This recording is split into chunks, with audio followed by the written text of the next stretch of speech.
আসসালামু আলাইকুম।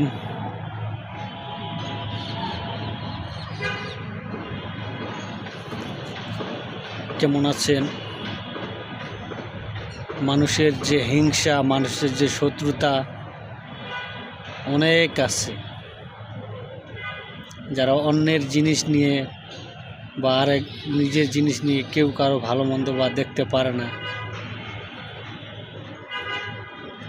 যারা হিংসা করে, যারা শত্রুতা করে, তারা হয়তো ভাবে না দুদিনের দুনিয়াতে এসে হিংসা ঝগড়া এসব করে লাভ কি।